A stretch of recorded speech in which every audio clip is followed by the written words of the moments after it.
Bismillahirrahmanirrahim. Subject is digital image processing, and the topic we are discussing today is intensity transformation and spatial filtering. This segment of slides has total 21 slides. Okay. First, we need to differentiate between spatial domain and transform domain. As far as spatial domain is concerned, it is about the image plane itself. Actually, we can directly manipulate and mathematically calculate all intensity values contained by an image. And remember, we are talking about 2D plane, 2D image. Okay. The other form is transform domain, and in this domain we digitally process our image, but not with the intensity values. We do not directly process the intensity values of image plane. Rather, sorry, rather we transform different coefficients to achieve our task. So, for example, if we want to digitally process an image in spatial domain, the equation available is g of x of y is equals transformation of f of x of y. Here f of xy is our input image. The entire image is represented by f of xy. Xy are those locations of intensity values contained by an image, and we apply transformation on this input image and get another image which is represented by g of x of y here. It is also called output image.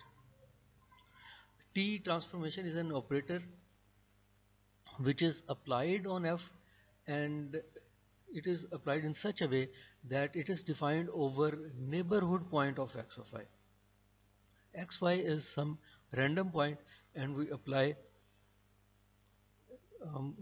our mathematics on the neighborhood point and then convert our input image into output image as desired.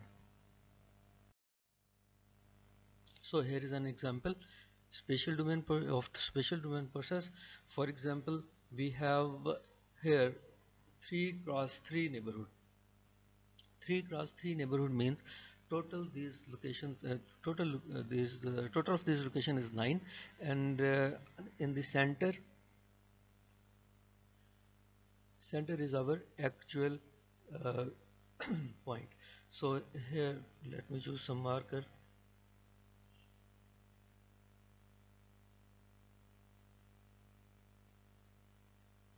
Okay, this point, this is our xy point, and its neighborhood, you can say some 8 other points which are in this neighbor.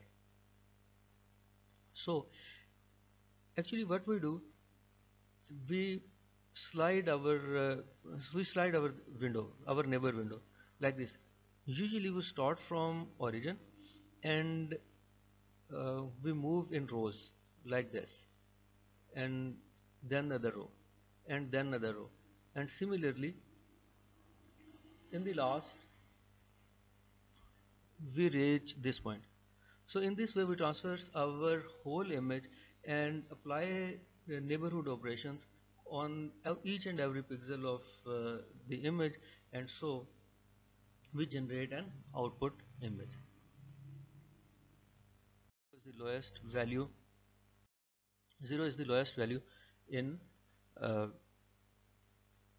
the range, in the intensity range. So these are some functions. For example, this is image negative. If we take negative, then this line reverse diagonal we obtain, and similarly if log, like this, log log becomes always like this, and we have another curve which is nth root, and similarly identity means there will be no difference in the input and output image. you map, for example, you map this point, and this point will map here, and it will be same intensity value. So identity keeps the image same. Okay, then we have nth power function, inverse log function, etc.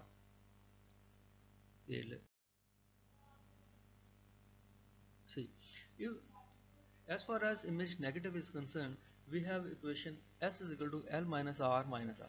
Image negative means we get opposite. All dark values will become bright, and all bright values will become negative. So in this equation, L minus 1 is the highest value, highest available intensity value, and we minus our input value, and the answer is intensity value of our output image.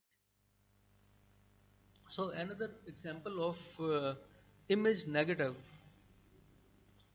is here. This is original digital mammogram image, original input image. You can say it will be our input image, and here is another image which is obtained by negative, by applying image negative. So image negative operation, which was L minus L minus 1 minus R. Okay, so all, you see, all dark values are bright and all bright values are dark. So in the, this is what we have obtained, what we have, why we have done this, because here some small lesion and dark shades are more visible than the previous one. Okay. We have some other transformations which are log transformation as discussed earlier, and the equation for log transformation is C log 1 plus R. We add 1 in our input intensity value and take log, and there is some constant also attached to it. So another important example of log transformation is Fourier transform, or Fourier spectrum. Figure A is Fourier spectrum, and if we apply log transformation on this Fourier spectrum, then what we get is the image B.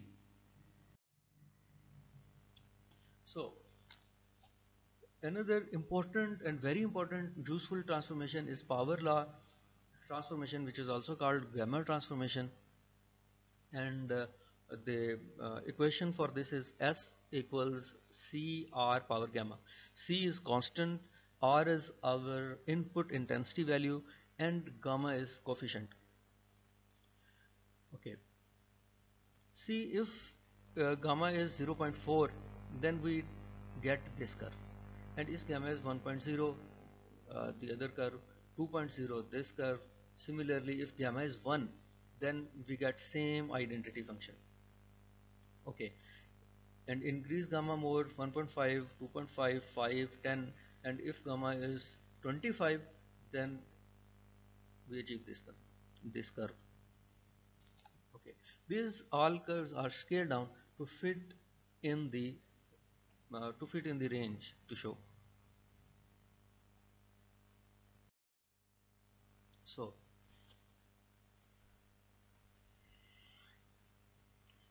it is also an example of the gamma transformation. You can say the application of gamma transformation. And for example, the image A here, this is the image A. Image A is intensity ramp image, and it is our original image. So we need to actually we need to display this image on the monitor. And uh, if we view this image on a simulated monitor, then we get this image.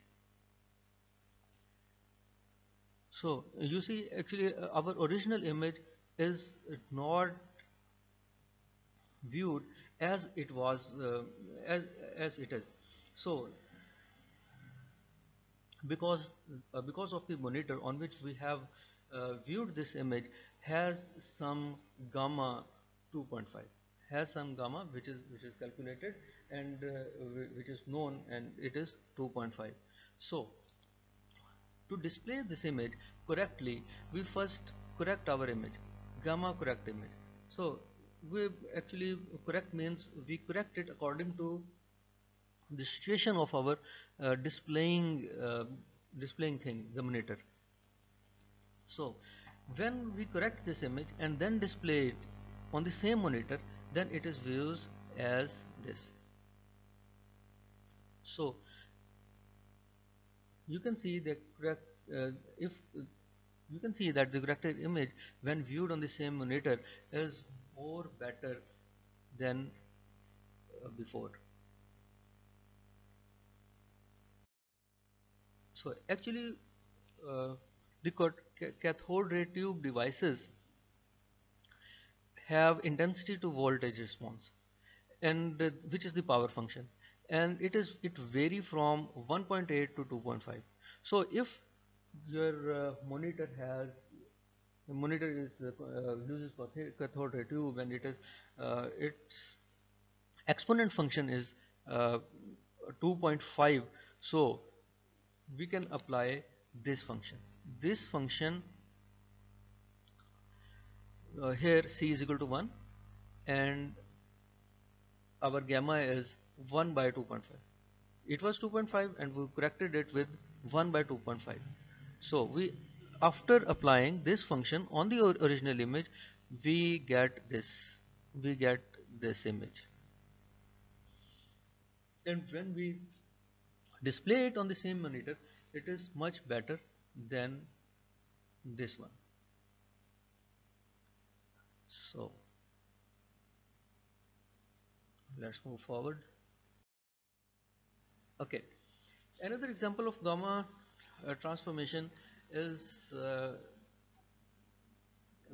MRI image of fractured human spine, which is image A, and then B to D are the results of applying transformation with C is equal to 1.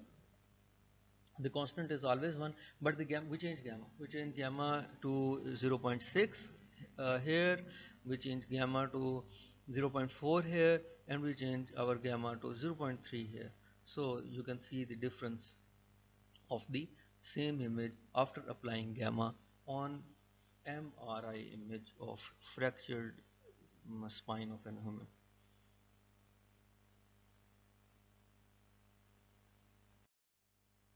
Okay, we have another example of gamma transformation. A is actual aerial image, and B to D are results of applying transformation. Here again C is equal to 1, and gamma is 3, gamma is 4, and for this image D, the gamma is 5.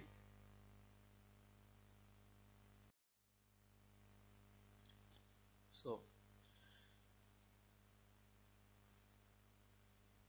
another transformation is called piecewise linear transformation, and in this piecewise linear transformation, we have contrast stretching and intensity level slicing. So in contrast stretching, we expand our range of intensity values and span it to all over the image, to full intensity values, and the range of the recording medium or display device. So it's called contrast stretching. And as far as intensity level slicing is concerned, we actually highlight range of intensities in an image. Range of intensity means some subset of the total intensities available in an input image. So we select some subset and apply transformation on it. Actually, this subset is called slice. So we highlight this subset, and then we do transformation, and which is called piecewise linear transformation using intensity level slicing.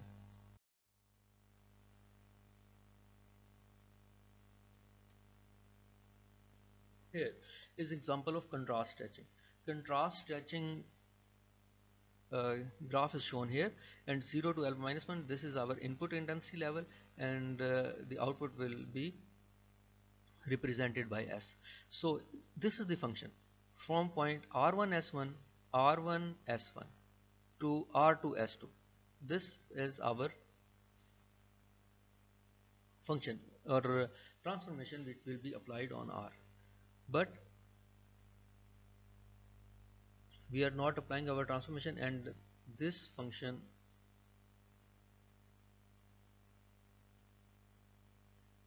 remains the same. So we have image A, which is this is image A, this is image A. So we have image A, we can see that image A is then low contrast image, and C is result of contrast stretching. C is result of this contrast stretching. This function application of this function will result image as this, and D is thresholding, and D is threshold. Thresholding means we have two values, one is black and other is one will be black and other will be bright. So this image is a black and white image using contrast stretching, and we have enhanced the contrast of an image using contrast stretching, and this was our original image, which was a low contrast image.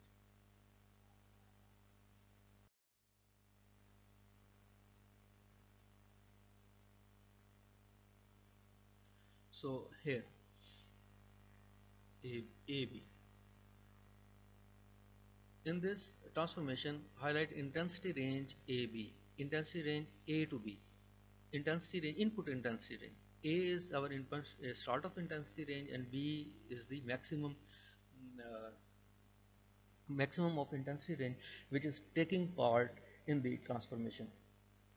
So this transformation highlights range AB and represents other and actually it preserves other intensity values. Actually we are interested in this part. When we are interested in this part, then this is our area of interest, and we want to keep other intensity levels as preserved as it were earlier. So this is identity function. Identity function from this point to A intensity level, 0 to A intensity level, and again from B intensity level to maximum range of R, which is L minus R. So all values 0 to A will remain same, and all values above B to maximum of L minus 1 value, they will be also remain same, but the values in between A and B will transform to other values. So here is an aortic angiography diagram, and B is result of using slicing transformation. Slicing means we have chosen some points from A to B. So it is slicing transformation of the type illustrated in the figure 3.1. This 3.1a, and with the range of intensities of interest selected in the upper end of grayscale, and similarly the image C is the result of using transformation in using 3.11b with the selected area set to black, and so that gray appearing in this gray pixels appearing in this image or of blood vessel and kidneys were preserved. So image is same, but we apply this function, we get this, and if we apply this function, we get this. Actually we enhance the values A to B, but we preserve some background. We preserve, actually these are the pixels which were initially in the image.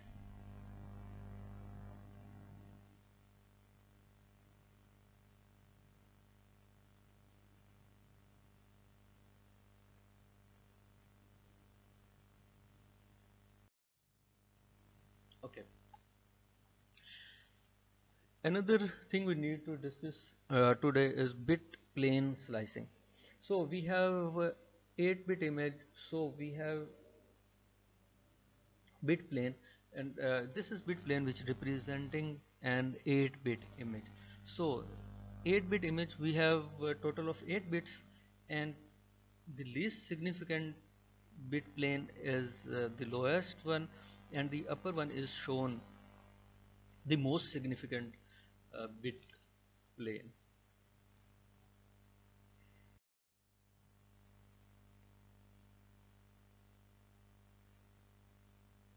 Okay, here you see that we have 8-bit grayscale image which is of the size 500 into 1192 pixels. The original image, this one, and B to I. This is image B, C, D, E, F, G, H, and I. So B to I bit planes are 1 to 8, with the bit plane 1 corresponding to the least significant bit, and each bit plane is an binary image.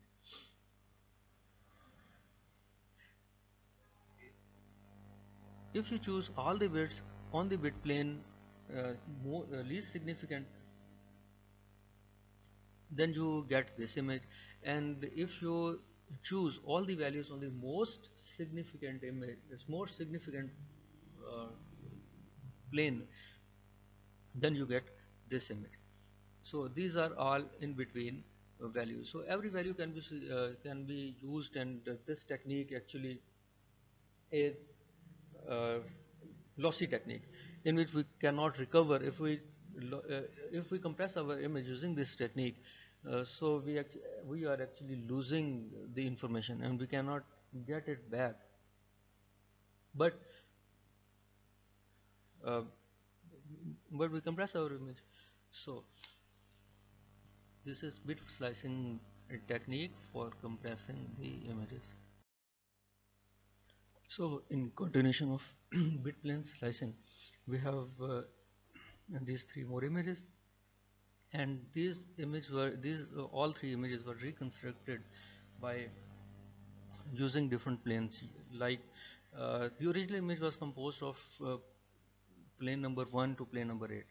Plane number 1 was least significant and plane number 8 was most significant. So we can combine two planes or more planes. So image A is reconstructed by plane 8 and plane 7. Image B, this is an image B. So it is, uh, let me choose highlighter.